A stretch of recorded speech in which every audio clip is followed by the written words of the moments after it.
우리 하나님의 말씀을 보겠습니다. 하나님의 말씀 우리 창세기 4장 13절부터 15절까지 말씀입니다. 지칠 줄 모르는 하나님의 은혜를 받으라. 사모란 말이죠. 자, 우리 하나님의 말씀을 제가 한 절, 여러분도 한 절 읽겠습니다. 가인이 여호와께 고하되 내 죄벌이 너무 중하여 견딜 수가 없나이다.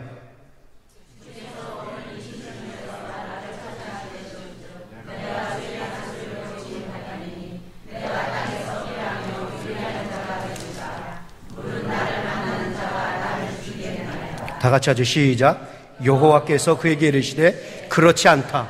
가인을 죽이는 자는 벌을 7배나 받으리라 하시고 가인에게 표를 주사 만나는 누구에든지 죽음을 면케 하시니라. 아멘. 옆에 분들하고 인사합시다. 잘 오셨습니다.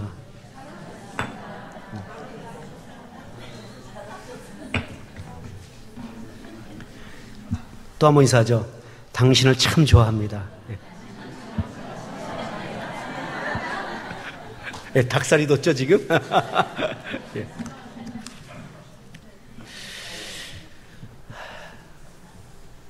이러한 에피소드가 있습니다. 기독교에 대하여 적대감을 가지고 핍박을 하던 로마 황제가 어느 날 이러한 얘기를 듣습니다. 하나님이 아담의 몸에 들어가서 갈비뼈를 취하여 하와라는 여자를 만들어냈다라는 이야기를 듣습니다. 이야기를 듣던 로마 황제가 기독교에 대해서 꼬투리를 잡기 위해서 기독교를 대표하는 성경학자들을 불러 모아놓고 이렇게 비아냥거리며 하나님을 모독했습니다. 어찌하여 너희들이 믿는 하나님은 남의 몸에 몰래 들어가서 그 사람의 허락도 없이 갈비뼈를 취했는고 남의 뼈를 몰래 훔쳤으니 너희들이 믿는 하나님은 도둑놈이 아니냐라고 말하면서 하나님을 모독하고 기독교를 도둑의 집단으로 몰아놓고 하나님을 신봉하는 신자들을 도둑을 신봉하는 집단으로 만들어 치부했습니다. 이렇게 하나님을 모독하는 로마 황제의 말을 듣던 한 성경학자가 조심스럽게 입을 열어서 이렇게 질문합니다. 황제님은 이 일을 어떻게 생각하십니까? 어젯밤에 저희 집에 도둑이 들어서 쌀을 훔쳐갔습니다. 근데 이 도둑이 쌀을 훔쳐가는 대신에 진귀한 보석들을 가득 내려놓고 갔습니다. 이 일을 어떻게 생각하십니까? 그 말을 듣던 황제가 이렇게 말합니다. 그런 일이 있었어? 아, 그런 도둑이라면 우리 집에도 좀 들어와서 좀 필요한 거 가져가고 좋은 것들, 귀한 것들을 좀 많이 놓고 갔으면 좋겠는데 자네가 참 부럽네 라고 말을 했습니다. 그러자 이 성경학자가 이렇게 말합니다. 황제님, 아담의 사건도 그렇습니다. 황제님의 말씀대로 하나님이 아담의 몸에 들어가서 몰래 훔쳐갔다라고 한다면 훔쳐갔기만 했겠습니까? 더 좋고 더 아름다운 아내를 남겨놓고 가지 않았습니까? 그러니 아담에게는 얼마나 더 좋은 일이겠습니까? 라고 말하면서 이 모독하는 황제 입을 막게 했다라는 말이죠. 여러분, 이 에피소드가 이 성경학자가 말하고자 하는 메시지의 핵심이 뭔지 아십니까? 하나님은 주시는 분이시지 빼앗아 가시는 분이 아니시라는 것입니다. 그런데 만약 혹 하나님이 빼앗아 가신다면 더 좋은 것을 주시기 위해서 그렇게 하시는 하나님의 역사며 하나님의 계획이며 우리에게 더 많은 은혜를 주시고자 은혜의 그릇을 만들어 놓고자 하시는 하나님의 선물이라는 것입니다. 고난은 하나님의 축복이라는 거예요. 여러분, 제가 지금 여러분들에게 무슨 말씀을 하고 있는 것인가? 우리가 지금 마지막 때를 맞이한 것이 아닌데, 최후의 날을 맞이한 것이 아닌데, 지금 마지막 날 심판 때 올라가서 우리의 삶을 개수하는 날이 아닌데, 그럼에도 불구하고 이 끝나지 않은 내 인생에 찾아오셔서 하나님이 내게서 뭔가를 빼앗아 가신다면 그것은 나를 완전히 망쳐놓기 위해서 하는 것이 아니라 나를 완전히 회생불가하게 망가놓기 위해서 한 것이 아니라 나에게 더 좋은 곳을 주기 위해서 하나님은 그렇게 하신다라는 것입니다. 나를 바로 세워놓고 하나님의 좋은 것들을 쏟아놓기 위해서 하나님은 우리에게 그런 기회를 주시는 거라는 겁니다. 제가 지금 여러분들에게 무슨 말씀을 하고 있는지 아시겠습니까? 하나님이 내게 주시는 고난과 환난은 그냥 고난과 환난이 아니라 내게 더 좋은 것을 주시기 위해서 그러시는 하나님의 은혜 축복이라는 것입니다. 용서하기를 하면 용서해 주시고 기다려주시려면 기다려주시고, 또 우리 돌아오기를 바라시면 돌아오기를 바라는 그 마음으로 우리에게 그런 고난을 주신다라는 것입니다. 그러니까 제가 지금 여러분들이 무슨 말씀 드리려고 하느냐, 고난은 하나님의 축복이라는 거예요. 여러분, 우리가 고난을 받는 이유, 하나님이 우리에게 주시는 고난은 두 가지입니다. 첫째는 우리의 죄 때문에 하나님이 고난을 주실 수가 있고, 아니면 우리 인격 성숙을 위해서, 우리 신앙의 성숙의 훈련을 위해서 고난을 주실 때가 있습니다. 만약 그렇다고 한다면, 만약에 내 신앙 성숙을 위해서, 내 인격 성숙을 위해서, 그 훈련을 위해서 고난을 주시는 것이라면 우리는 어떤 마음으로 받아야 합니까? 사도 바울의 고백처럼 아하, 하나님께서 나를 더 귀한 곳에 쓰시기 위해서, 나를 더 필요한 곳에 쓰시기 위해서, 나를 더 높게 쓰시기 위해서 하나님께서 더 큰 영광과 더 큰 축복을 주기 위해서 그러시는 거구나, 이 생각을 하고, 내가 지금 받고 있는 이 고난을 장차올 영광과 비교할 수 없다, 이 마음을 가지고 승리하며 살아가시라는 것입니다. 이기면서 살아가시라는 거예요. 그러나 혹 내 불신앙 때문에 내가 성실하지 못해서 기도 생활을 하지 못하고, 말은 그리스도인이라고 하는데 말씀 생활하지 못하고, 말은 그리스도인이라고 하는데 섬기지 못하고, 남을 배려하고 남을 긍휼히 여기기보다는 오히려 자기만을 생각하고 자기 뼈를 챙기려고 남에게 상처를 주고 짓밟고 이간질하고 다투고 분열시키는 이 못된 죄 때문에 하나님이 고통을 주신다면 그것도 감사히 여기라는 것입니다. 하나님께서 내게 용서를 주시기 위해서, 나를 바로 세워놓기 위해서, 나를 다시 돌아오도록 하기 위해서 하나님의 하나님의 그 은혜와 축복을 받고 누리라고 주시는 하나님의 기회라는 것입니다. 배려라는 것입니다. 하나님의 은혜 선물이라는 것입니다.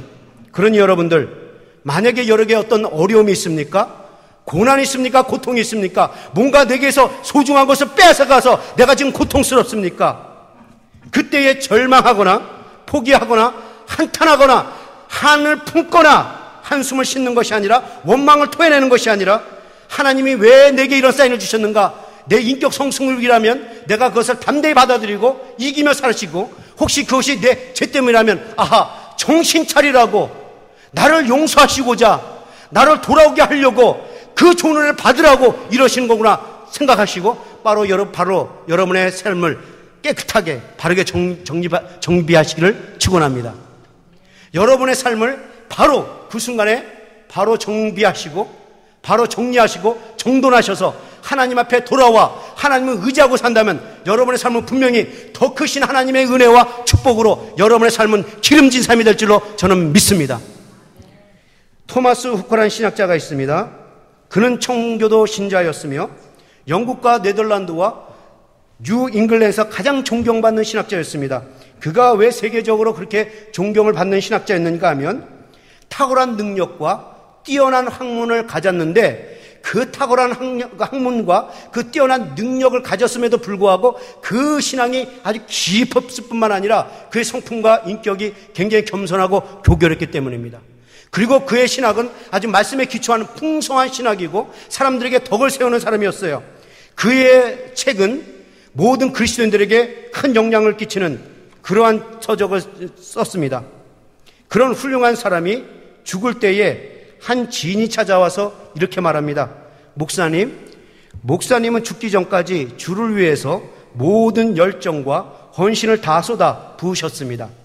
그러니 하나님께서는 반드시 그 대가를 지불해 주실 것입니다. 라고 말했습니다. 그러자 토마스 후커가 이러한 유명한 말을 남기고 죽습니다. 잘 들으세요. 나는 이미 이 세상에서 하나님의 한량없는 무한한 은혜를 많이 받았습니다.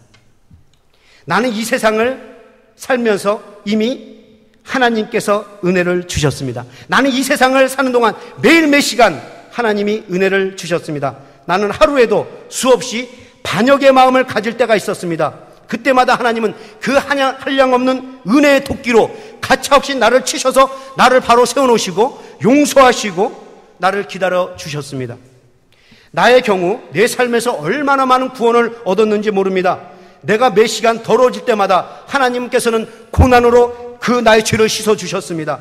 내가 타락할 때마다 하나님께서는 고난으로 나를 일으켜 세워주셨습니다. 고난과 환난으로 나는 책망하시고 질책하시고 훈련시켜 주시고 단련시켜 주시고 끝내 용서해 주셨습니다. 그 하나님의 은혜가 천국에 들어가는 그 순간까지 주어졌습니다. 여러분, 이 토마스 후커의 이 신앙이 얼마나 멋집니까? 하나님께서 주신 환난과 고난은 나를 바로 세워놓기 위한 은혜의 도끼였다는 것입니다. 은혜의 채찍이었다는 거예요. 하나님이 내게 주신 고난과 환난과 그 어려움은 은혜의 도구였다라는 것입니다. 여러분, 이 후커의 신앙이 얼마나 아름답습니까? 이 신앙 고백이 여러분의 신앙 고백이 될 수 있기를 축원합니다. 오늘 2부에 나오신 여러분 모두는 하나님이 주신 이 고난을 받을 때마다 이 토마스 후커처럼 야, 나의 더러운 죄성을 하나님께서 고쳐주시게 해서 주시는 이 고난은 은혜의 도끼였구나. 하나님께서 내게 주신 고난과 고통은 내 이 더러운 마음을 고치라고 주신 은혜의 검이었구나. 하나님이 내게 주신 은혜와 고난, 하나님께서 주신 그 고난과 환난은 내 더러운 이 삶을 씻으라고 주신 하나님의 은혜의 강수였구나. 하나님께서 내게 주신 고난과 환난은 내가 내 삶을 바로 세워놓고 하나님의 사람답게 살라고 주신 영적 훈련이었구나 라고 생각하시고 기쁘게 받을 수 있기를 축원합니다. 오늘 여러분의 삶에 어려움이 있습니까? 고통이 있습니까? 괴로움이 있습니까? 뭔가 내게서 소중한 것을 빼앗겨 내가 어떤 고통을 당하고 있습니까? 그때 여러분들, 아하, 하나님이 정신 차리라고 이것을 내게 주셨구나. 하나님께 내게 은혜를 주시고자, 나를 바로 세워놓고자 하나님께 돌아오라고, 하나님을 의지하며 살라라고, 더 풍성한 은혜를 누리며 살라라고 주신 거구나 생각하시고 여러분의 삶을 바로 세워놓을 수 있기를 축원합니다. 그래서 하나님의 은혜를 더 많이 충만하게 받고 사는 복된 성도가 될 수 있기를 축원합니다. 이것이 제가 오늘 여러분들에게 전하고자 하는 메시지의 첫 번째 핵심입니다. 그러니까 첫 번째 메시지는 뭐냐? 고난을, 환난을 하나님의 은혜로 보라는 것입니다.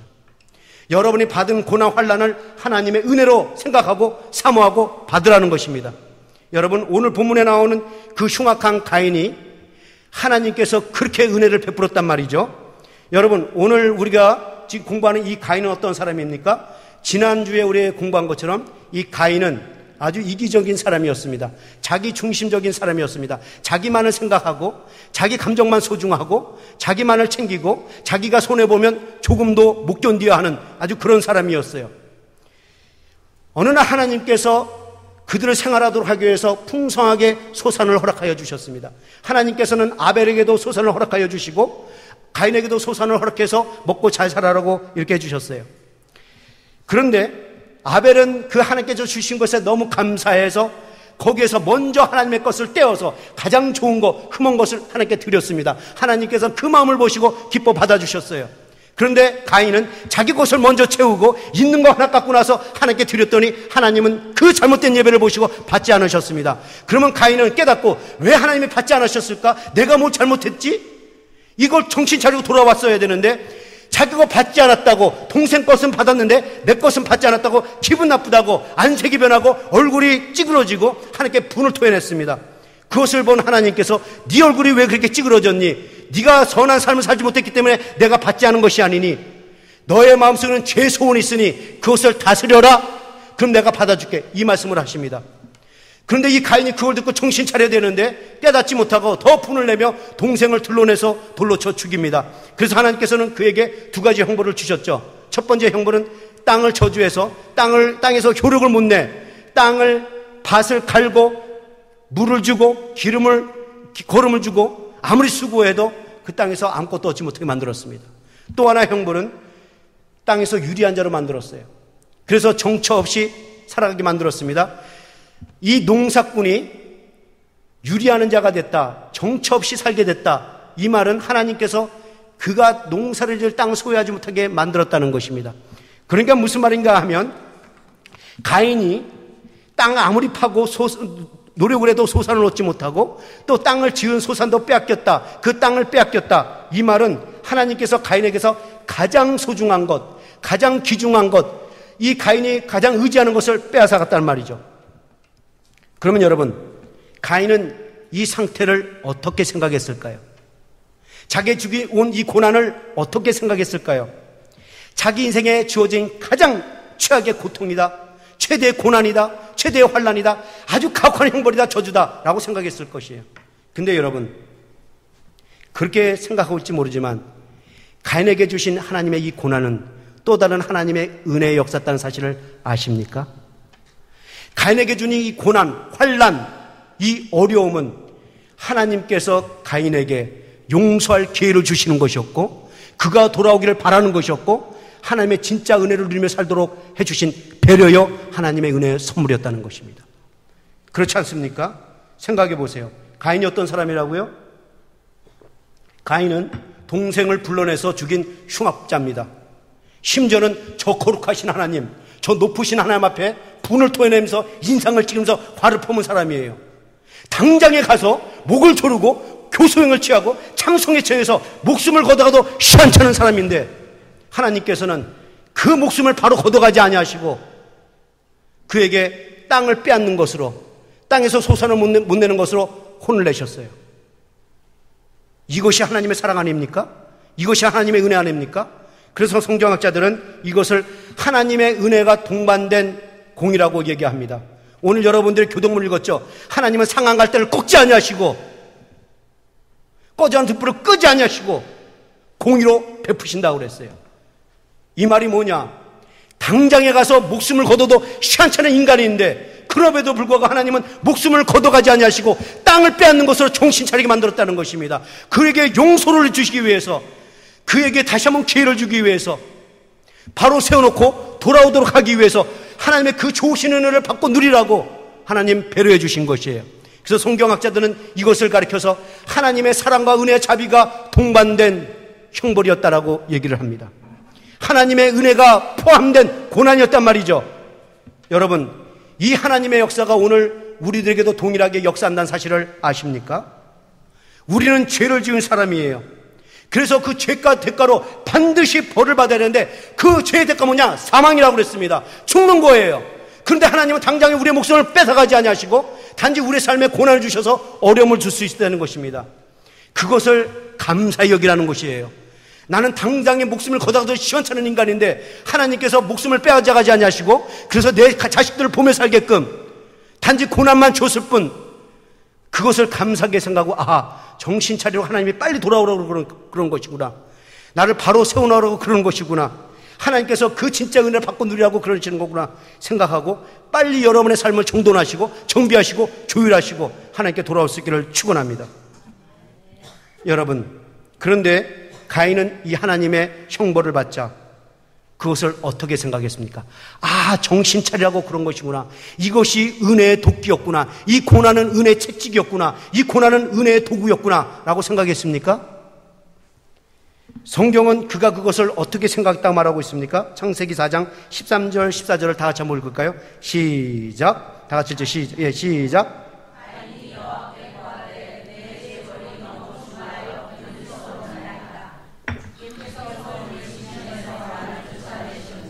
내가 주의 낯을 배웁지 못하리니 내가 땅에서 유하며 유리한 자가 될지라 물은 나를 만나는 자가 나를 죽이리라. 여러분, 가인이 하나님이 주신 고난을 어떻게 생각했다고요? 첫째, 죄벌이 중하여 견딜 수가 없습니다. 둘째, 하나님이 이 땅에서 나를 쫓아내시려고 하십니다. 셋째, 내가 죽게 생겼나이다. 무슨 말입니까? 가인은 지금 고난을 어떻게 생각했다고요? 무거운 짐으로 봤다라는 것입니다.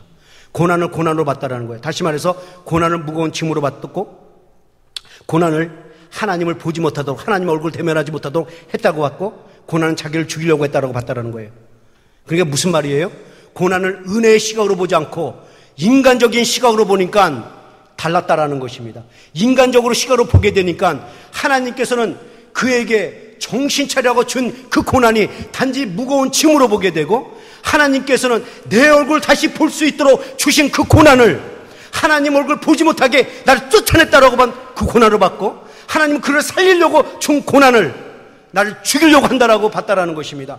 이렇게 은혜의 시각으로 보는 것과 인간적인 시각으로 보는 것과 다르다라는 거예요. 여러분들이 고난이 왔을 때 그것을 인간적으로 시각으로 보는 사람과 그것을 은혜의 시각으로 보는 사람들은 삶이 벌써 달라진다라는 거예요. 여러분들, 어떤 사람이 하나님의 은혜를 받고 승리하는 사람인 줄 아십니까? 고난을 받았을 때 하나님이 나에게 더 좋은 것을 주시려고 이러는 거구나 생각하고 빨리 삶을 돌이키고 정비하고 하나님께 나오는 사람들은 하나님의 은혜를 받고 승리하는 삶을 살 수 있습니다. 그런데 그 고난을 보고 그냥 무겁다, 힘들다, 죽겠다, 왜 나에게 이런 고난만 주냐, 이렇게 원망만 쏟아놓는 사람, 그래서 자기 삶은 전혀 개선할 사람이 생각 안 하는 사람, 이런 사람들은 전혀 하나님의 은혜를 받을 수 없는 사람이고, 그래서 승리를 못합니다. 여러분, 책 중에, 유명한 책 중에 이런 책이 있어요. 파손된 배. 제목이 파손된 배라는 제목이 있어요. 이 책의 내용이 너무 좋아서 제가 간단하게 여러분에게 소개하겠습니다. 잘 들어보세요. 파손된 배. 하나님은 종종 자기 백성이 파손된 배에 판자를 붙들고 해안에 도착하게 하십니다. 왜? 하나님만을 바라보며 하나님만을 의지하도록 하기 위해서. 하나님은 종종 우리에게서 물통을 빼앗아 가신다. 왜? 하나님의 생수를 찾도록 하기 위해서. 하나님은 자주 우리의 디딤돌을 제거하신다. 왜? 하나님이 우리의 지팡이와 막대기가 되어주시기 위해서.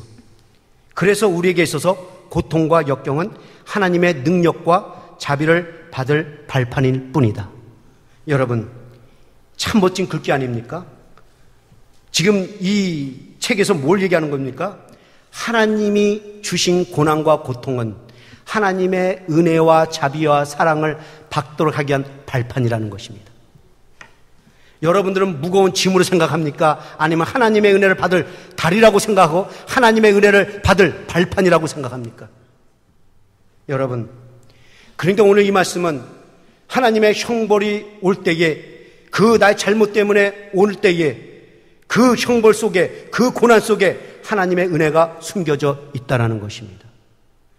그 고난 뒷면에는 하나님의 은혜가 있는 거예요. 그래서 여러분들, 그 고난은 축복이라는 것입니다. 여러분들 오늘 분명히 명심하세요. 하나님이 내게 주신 고난은 하나님의 은혜가 변장되어 온 축복입니다. 고난은 우리에게 축복이에요. 당장의 목숨을 뺏어갔을때도 불구하고 내게 단지 고난으로 끝낸 것은 축복입니다. 여러분, 그래서 이 마틴 루터 아시죠? 이 가장 어두운 시대에 살면서 신앙의 갱신과 신학의 개혁을 부르짖으며 신앙생활 잘해야 된다고, 이 어두운 세상 속에서 신앙생활 잘해야 된다고 말하면서 남긴 유명한 말이 있죠. 제가 읽을게, 잘 들어보세요. 화면에 나올 겁니다. 더 많은 은혜는 우리의 짐이 더 무거울 때 주어집니다. 우리의 어려움이 더 커질 때 은혜의 힘도 더 커집니다. 시험이 많을수록 하나님의 은혜가 증가하고 고통이 더할수록 하나님의 은혜도 더해집니다. 나의 인내의 창고가 꽉 차버리고 내 힘이 거의 막판에 달하고 내 자원이 고갈되어 갈 때에 하나님의 은혜는 드디어 시작하고 있는 것입니다. 여러분, 지금 마틴 루터가 무슨 말하고 있는지 아십니까? 내 영혼이 어두우면 어두울수록, 내 죄가 깊으면 깊을수록, 내가 악하면 악할수록 하나님의 은혜는 더욱 필요하다는 것입니다. 하나님의 더 큰 역사가 필요하다는 거예요. 왜요? 내가 그만큼 깊은 병에 걸려있기 때문에, 내가 그만큼 깊은 수렁에 빠져있기 때문에.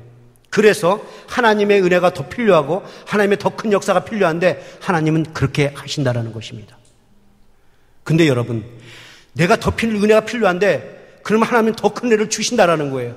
그런데 하나님이 더 큰 은혜를 베풀어 주셔서 내 깊은 병에 걸려있는 나를 고치시려고 한다면 내가 어떨 것 같습니까? 이렇게 생각하면 돼요. 타박상 정도 받으면요, 쇠가린 거로 끝나요.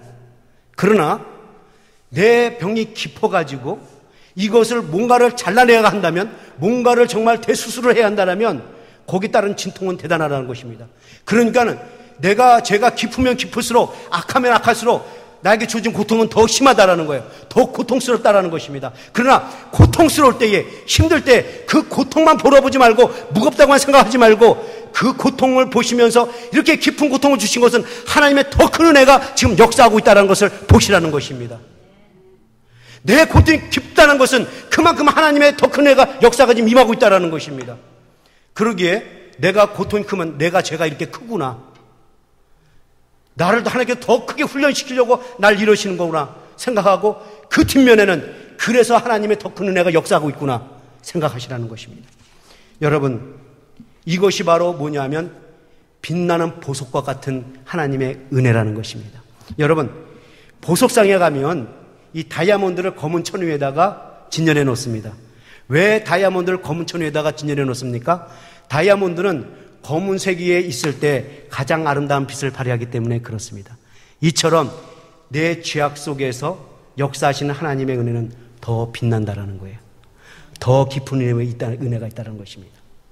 내가 고통스러울수록 하나님은 그 다이아몬드 같은 신기한 그 빛을 바라면서 더 큰 은혜로 역사하신다는 것입니다. 믿을 수 있기를 축원합니다. 자, 그러니까 여러분 지금 결론이 뭐예요? 고통과 고난은 다이아몬드처럼 빛나는 하나님의 은총이라는 것입니다. 자, 그런데 가인은 하나님이 주신 이 고난을 다이아몬드처럼 빛나는 보석과 같은 은혜로 받습니까? 뭐라고 그랬어요? 이 재벌이 너무 중하여 견딜 수가 없나이다. 무겁습니다. 힘들겠습니다. 죽겠습니다. 그러니까 뭐냐? 죄에 여전히 묻혀있는 자, 여전히 인간적인 자들은 고난을 고난으로만 본다는 것입니다. 무겁다고만 생각한다는 거예요. 그리고 또 하나의 증상이 뭔지 아십니까? 죄벌이 중하다라는 것입니다. 그러니까 이 말이 뭐냐? 내가 죄를 지은 것보다 하나님께서 주신 벌이 더 크다라는 거예요. 그러니까 자기의 죄는 과소평가하고 하나님의 벌은 과대평가한 거예요. 나는 요만큼 죄를 졌는데 왜 하나님이 이러한 벌을 주셨습니까? 이게 바로 죄에 묻혀있는 사람의 증상이라는 것입니다. 자기의 죄보다 하나님의 벌을 더 크게 생각하는 이 못된 생각, 이것이 인간적인 생각이라는 것입니다. 근데 여러분, 이 인간적인 사람들은 또 어떠한 것을 갖고 있는지 아십니까? 심리적으로도 벌써부터 고통을 당한다는 거예요. 지금 하나님께서 가인에게 벌을 주시겠다고 했는데 그 벌이 실행되었습니까? 실행되기 전에 이 일이 벌어진 겁니까? 실행되기 전에 일이에요.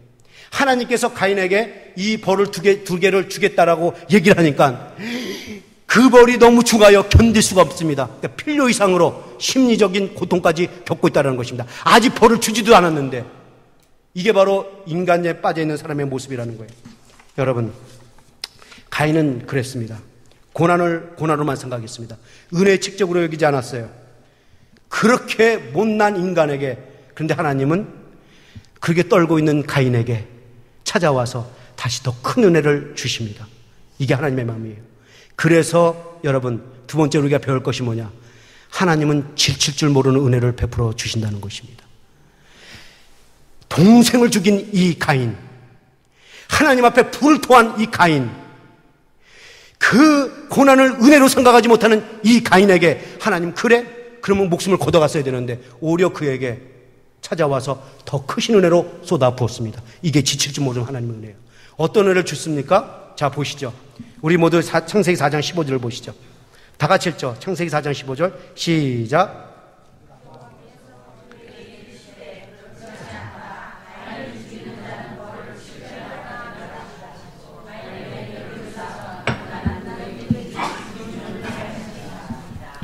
힘들어 죽겠다, 무거워 죽겠다, 하나님께서 나를 보지 못하게 이제 나를 쫓아내시는구나, 아, 내가 이 죄로 내가 이제 죽겠구나. 그럴 때에 하나님께서는 표를 주시면서 이렇게 하게 하십니다. 그렇지 않다. 그게 무슨 말이냐? 죽다니 누가 너를 죽인단 말이냐? 너는 죄인이지만 또한 내 소유된 백성이다. 나 말고는 그 누구도 너를 죽일 수 없다. 이 말씀을 하시면서 가인에게 죽이지 못하게 표를 주십니다. 여러분, 동생을 죽인 이 가인, 벌을 은혜로 생각하지 못하고 받아들인 이 가인, 하나님 앞에 분을 토한 이 가인에게 하나님께서는 그렇지 않다, 내가 너를 사랑한다라고 표를 주십니다. 이 하나님의 사랑을 아십니까? 이 은혜를 아십니까? 진노 중에도 긍휼을 잊지 아니하시는 이 하나님의 은혜, 저는 이 하나님을 찬양합니다. 그러니까 가인에게 주신 이 하나님의 은혜와 사랑은, 저는 이렇게 말해요.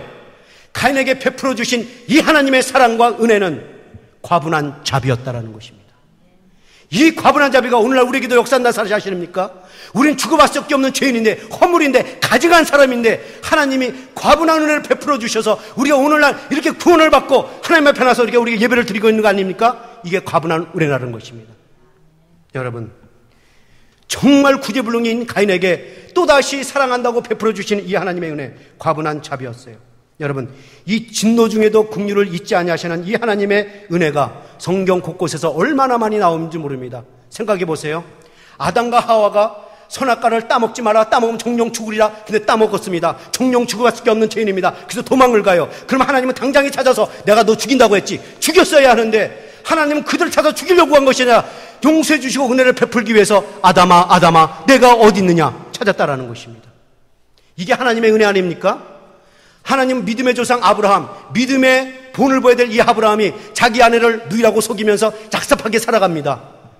그러나 아브라함에게도 하나님께서는 은혜를 다시 베풀어서 다시 기회를 주시고 믿음의 사람으로 살게끔 만들어 놓습니다. 다윗, 간음죄를 저지고 살인죄를 저진 이 다윗에게 하나님은 은혜를 주시고 다시 한번 기회를 주셔서 하나님의 합한 사람으로 살아가게 만들어 놓습니다. 예수님을 모른다고 부인한 이 예수님의 수제자 베드로, 그를 당장의 목숨을 걷어간 것이 아니라 그에게 다시 한번 기회를 주셔서 이방인과 유대인을 하나로 만들었고 세계의 복음을 퍼지게 만드는 위대한 베드로로 만들어 놓습니다. 하나님은 죽기 전까지 저희들의 죄를 용서하여 주옵소서, 저희들의 죄를 저희들에게 돌리지 마옵소서, 이것이 하나님의 사랑이라는 거예요. 이 지칠 줄 모르는 하나님의 은혜를 여러분 아십니까? 이 은혜를 사모하라는 것입니다. 아무리 포악한 죄인이라도 하나님은 죽이지 아니하시고 기다리시면서 돌아올 때까지 기회를 주신다라는 것입니다. 끝까지 용서해 주시고 돌아오기를 기다리시고 은혜를 주시길 원하는 이 하나님, 저는 이 하나님을 찬양합니다. 이 하나님의 사랑 때문에, 이 하나님의 은혜 때문에 허물 많고 죽을 수 없게 우리들, 가증했던 우리들이 정말 구원을 받고 하나님의 자녀가 되고 영생을 얻게 되었다는 것입니다. 이것이 얼마나 우리에게 과분한 은혜입니까? 자, 그러니까 여러분들, 하나님이 가인에게 준 이 표가 무엇을 말하는 거냐?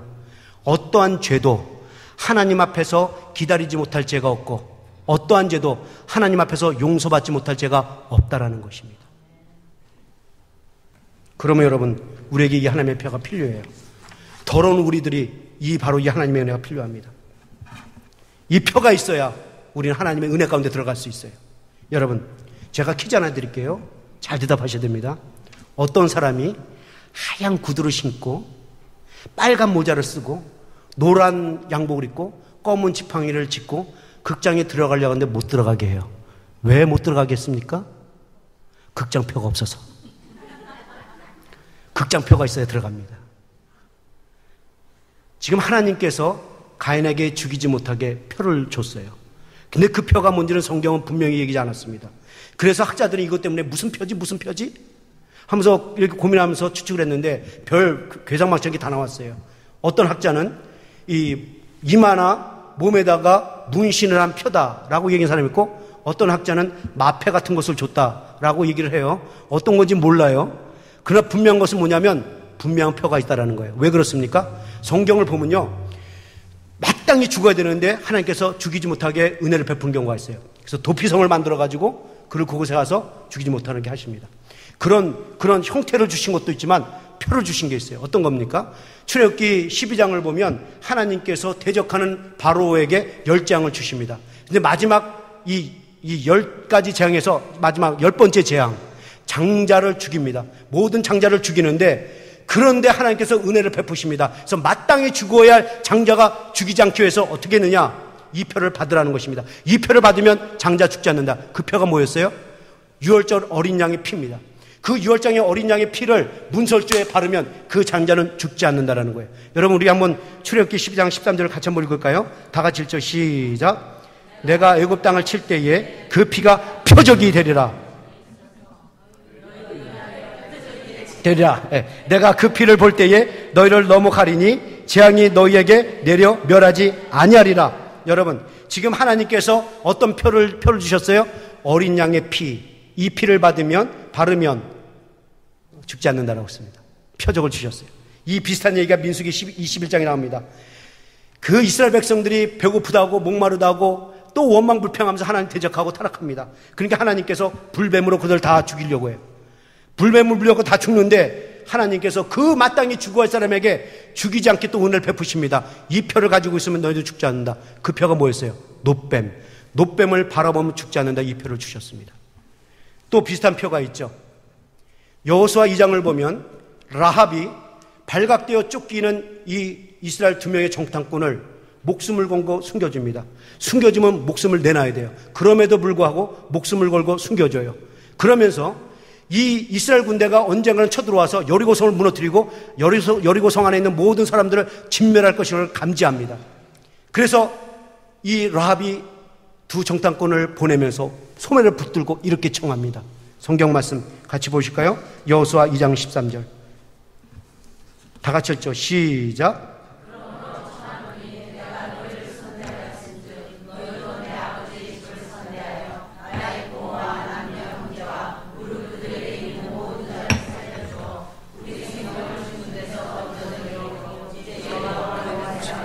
내게 진실한 표를 내라. 여러분, 지금 라합이 두 정탐꾼에게 어떤 표를 요구했습니까?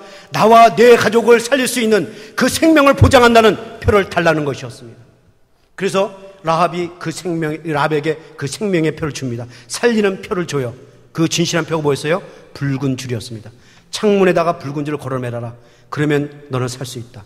여러분, 시간상 제가 다 찾아볼 수 있지만 이 양의 피, 노뱀, 이 붉은 줄, 이 모든 표가 무엇을 말하는 것입니까? 왜 하나님께서 그것을 주셨습니까? 무엇을 말하려고?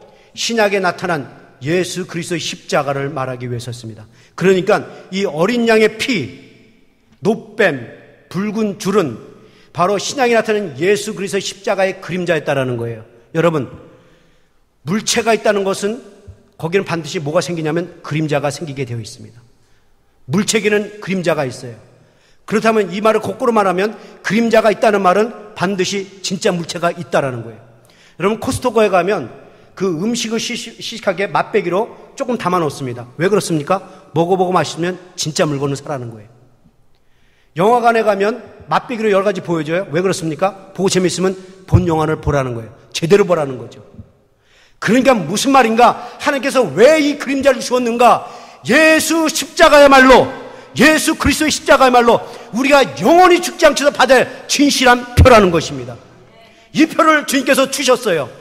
하나님께서 마땅히 죽어야 할 우리를 죽이지 아니하시고 살리기 위해서 이 땅에 예수를 보내시고 십자가를 죽게 하셨습니다. 그래서 우리가 믿고 그걸 받기만 하면 우리는 살 수 있다는 것입니다. 여러분, 한번 생각해 보세요. 하나님은 전능하신 분이십니다. 불가능이 없으셔요. 모든 일을 다 할 수 있는 분이십니다. 그렇다고 한다면 가인을 살리고자 하면 굳이 표를 줄 필요가 있겠어요? 수호천사 몇 명 갖다 붙이면 되는데. 하나님은 전지전능한 하나님이셔요. 모든 것을 다 하십니다. 그러면 이스라엘 장자를 구원하고 싶으면 꼭 그 양의 피를 발라야 합니까? 하나님은 알아서 건너가시는데, 라합을 살리려면 하나님 그 특공대를 보내서 특공대로 살게 하면 되는 거지. 왜 붉은 줄을 달라고 했을까요? 왜 이 양의 피, 이 노뱀, 붉은 줄 이유가 준 이유가 뭐냐? 그들의 믿음을 요구하신 것입니다. 믿어야 산다라는 거예요. 믿고 그것을 받아야 살 수 있다라는 것입니다. 여러분, 예수의 십자가가 뭡니까? 예수의 십자가는 예수께서 나를 위해서 대신 죽으시고, 십자가에서 죽으시고, 죽음에서 다시 부활하셨다. 이것이 십자가예요. 이 사실을 그냥 믿기만 하면 우리 모든 죄는 사해지고 죽음과 멸망에서 구원을 받고 생명을 얻게 되는 것이 바로 이 십자가 주는 의미입니다. 그런데 이것을 하나님이 주셨다는 거예요. 그래서 우리가 그것을 받기만 하면, 그 진실한 표를 받기만 하면 우리는 영원히 죽지 않는다는 것입니다. 믿습니까? 그래서 저는 주일학교에서 보는 이 복음성가가 참 성경적이고 은혜스러워요. 여러분들 이 차량 알죠? 나는 구원열차 올라타고서 하늘나라 가지요. 다 들으셨죠? 나는 구원열차 올라타고서 하늘나라 가지요. 빵빵. 근데 또 뭡니까? 쭉 나가다 뭐예요? 차표 필요 없어요. 주님 차장 되시니 나는 염려 없어요. 빵빵. 그러지 않습니까? 저는 이 찬양을 부르면서요, 참 은혜스럽습니다. 여러분, 성경 분명히 얘기해요. 우리가 하늘나라에 가기 위해서는 하늘의 표가 필요하다고 얘기합니다. 이 그리스도의 표가 필요하다고요. 우리 하나님 나라에 들어가려면 이 그리스도가 표가 필요한데, 오늘 이 찬양을 보니까 차표가 필요 없대요. 왜? 주님이 찬양되시니까. 그러니까 무슨 말이냐면 내 공로로, 내 의지로, 내 수고로 이 차표를 사는 것이 아니라 나는 믿고 구원연차에 올라타기만 하면 하나님께서 차장이 되셔서 그 표를 내게 주신다라는 것입니다. 그 진실한 표를 내 노력으로 사는 게 아니라는 거예요. 그걸 내 공로로 사는 것이 아닙니다. 내 물질로 사는 것이 아니에요. 내 기도로 사는 것이 아닙니다. 그 진실한 표는 하나님께서 그냥 주셨어요. 나는 믿고 받기만 하면 난 살 수 있습니다. 그러게 여러분들 이 지칠지 모르는 하나님의 풍성한 은혜를 받을 수 있기를 축원합니다. 그래서 사도 바울은 이렇게 말합니다. 고린도서 1장 22절. 또한 그분이 우리를 자기 것으로 확인하는 도장을 찍으시고 보증하는 표로 성령을 우리 마음에 주셨습니다. 하나님을 믿은 사람에게는 너는 하나님의 사람이다, 죽이지 못한다라고 마음에 성령의 표를 주셨어요. 또 우리 에베소서 같이 읽어볼까요? 다 같이 시작. 다 같이 시작.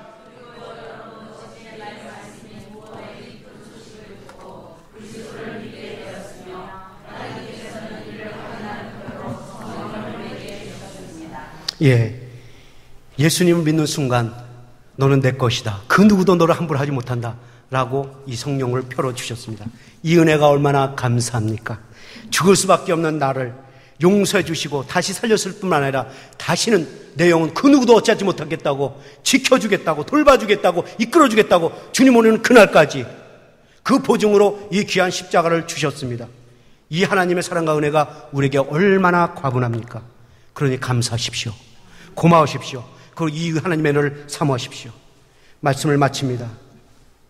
오늘 우리가 공부한 이 창세기 4장을 보면 1절부터 하와가 생명을 낳는 것으로부터 시작됩니다. 참 흥미롭습니다, 여러분. 여러분들은 성경을 그냥 대충 읽지만 이 말씀 깊이 보세요. 은혜가 넘칩니다. 4장을 지금 이 하나님은 생명을 주시는 이 하나님을 얘기하시는데 1절을 보면 하와가 생명을 낳는 것으로 시작해요. 사단의 유혹을 받아서 선악과를 따먹으면 죽을 수밖에 없는 이 하와, 그 죄의 결과로 마땅히 생명이 끊겨져야 되는 이 하와가 죽지 아니하고 살고 살 뿐만 아니라 자기를 통해서 또한 아들을 낳아요. 그러니까는 죽어야 될 이 하와가 죽지 아니하고 자기 생명을 통해 또 하나의 생명을 낳았단 말이죠. 그거에 감사해서 이 하와가 그 아들의 이름을 가인이라고 줬습니다. 내가 마땅히 죽어야 하는데 내가 죽지 아니하고 이렇게 살 뿐만 아니라 하나님의 은혜로 또 하나의 생명을 낳습니다. 이 감사해서 가인이라고 짓습니다. 이 하나님의 은혜. 그런가 하면 동생을 죽인 이 아벨, 끝까지 사랑해 주신 이 하나님의 은혜. 우리는 이것을 통해서 무엇을 배워야 하느냐? 우리가 아무리 죄를 지었다 할지라도, 우리가 아무리 못나고 큰 죄를 지었다 할지라도 하나님은 우리의 죄를 씻어주기를 원하시고 우리의 죄를 씻어주기 위해서 더 큰 애를 내려주시기를 원하신다는 것입니다. 우리가 아무리 큰 죄를 지었다 할지라도, 용서받지 못할 죄를 지었더라도 하나님이 은혜를 베푸시면 어떠한 죄도 용서함 받고 놀라운 생명을 얻고 기쁨을 얻고 희망을 얻고 안식을 누릴 것입니다. 그러니 사랑하는 성도 여러분, 오늘 이 시간부터 매일같이 아침에 일어나서 하루를 시작할 때마다 하나님의 은혜를 사모하십시오. 하나님의 은혜를 잊고 사는 사람들은 그 삶을 보니까 승리하더라고요. 야곱도 그랬고 욥도 그랬듯이 그들이 죽음의 사면초가 있었을 때 이렇게 간절히 부르짖었습니다. 하나님이여 은혜를 주옵소서, 하나님이여 은혜를 주옵소서, 하나님의 은혜가 내 삶을 회복시켜 주옵소서, 하나님의 은혜로 내 삶을 회복시켜 주옵소서, 이렇게 간절히 부르짖었더니 하나님의 은혜가 그들의 삶에 임해서 그들의 삶을 승리하게 만들었다는 사실을 아십니까? 그러게 여러분, 오늘 이 시간부터 하루를 시작하기 전에 눈을 들어 먼저 하나님, 오늘 하루 시작합니다. 은혜를 주옵소서. 하나님의 은혜를 사랑합니다. 하나님의 은혜를 사모합니다. 고난을 주셨습니까? 내가 감사히 받고 바로 쓰겠습니다. 그 은혜를 선포하고 사십시오. 그러면 여러분들도 여러분의 삶 속에 하나님의 은혜가 임해서 승리하는 삶이 될 줄로 믿습니다. 여러분들 하나님의 은혜를 사모하시면 분명 여러분의 삶의 속에서 잘 풀려나가는 은혜가 있을 줄로 믿습니다. 우리 기도하시겠습니다. 우리 모두 이 시간 여러분의 삶을 돌이켜보면서 여러분들은 고난을 어떻게 해석을 하셨습니까? 여러분에게 어떤 어려움이 있습니까? 환난이 있습니까? 뭐가 일이 잘 안 풀립니까? 내 소중한 것이 자꾸 있습니까? 물질이 빼앗기는 것 같고, 뭔가 건강이 빼앗기는 것 같고, 뭐가 이렇게 자꾸 안 닿아서 이렇게 짜증이 나십니까?